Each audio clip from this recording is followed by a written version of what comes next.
Hi, my name is Tracy Cornelius and I'd like to welcome you to Home-made-grown-sewn. In this video, I would really like to introduce you to somebody very special. Hi, I'm Kiesha and I'm the daughter of Tracy Cornelius. I'm going to share my first experience with you of making a pincushion. That's it, I'm shortly going to be out of a job. So I've chosen this particular material to make our pincushion, and I've chosen these two pictures. So I'm going to go ahead and cut it out. So we've cut out the material and we've gone ahead and drawn a 3/4 of an inch border all the way around from the inner square, so I know where I'm going to sew. And what are you going to do now? Now we're going to fold on the middle, and then we are going to sew along these lines while it is still inside out. Okay. Now I've chosen number 1, and going back to what my mum did here, I can now choose the length of stitch 1, and I'm going to choose length 2. So setting this to length 1 and setting this to stitch 1 and then this to length 2. Now I've got the material into place. So first of all, we're going to need to use the flywheel to get it through slightly. So is that in the right position for you? Yep. Just make sure that's back. And then we're going to need to hold this and feed it through while we use the foot pedal.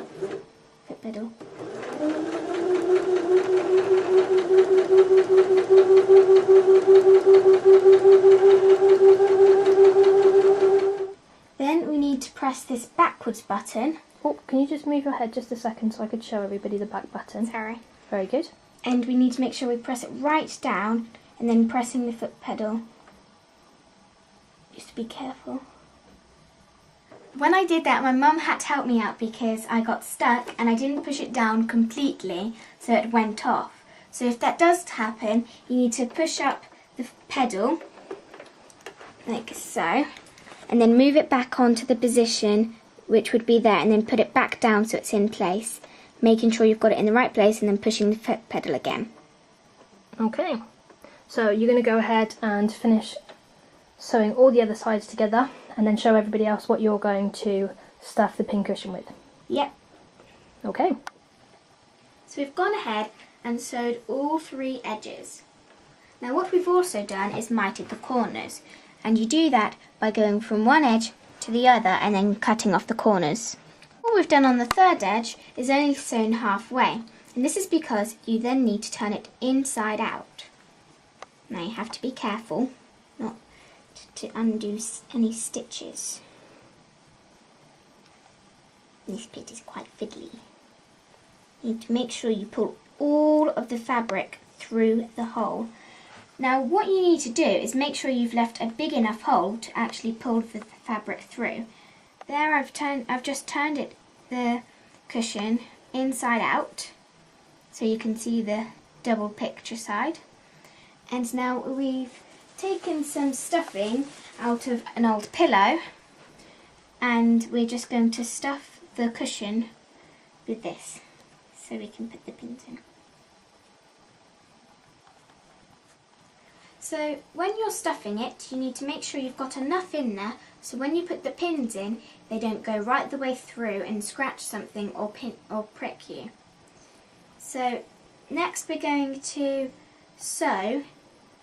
hand sew the cushion, but what we have to do is make sure you get the pin and the sewing inside, otherwise it will look awkward because you've sewed inside there, so you need to make sure you get it through inside. So here I've just hand sewn the rest of it, making sure you cannot see the stitches because you've sewn inside on the other ones. Now you've got to sew inside as well. Now I've got some pins, and as you can see I can just stick them in and I'm safe from being pricked and pins on the floor. So what do you think to your first pincushion? I think I did very well. And did you enjoy it? Yes. And was using the sewing machine difficult? No, not at all. It's very easy. Especially once you know how. You may think it's confusing, but actually it's quite easy. So do you think you're going to make some more things? Yeah, I'm just going to show you some other ones that my mum's done. She's also made one for needles and another one for pins. Fantastic, well done.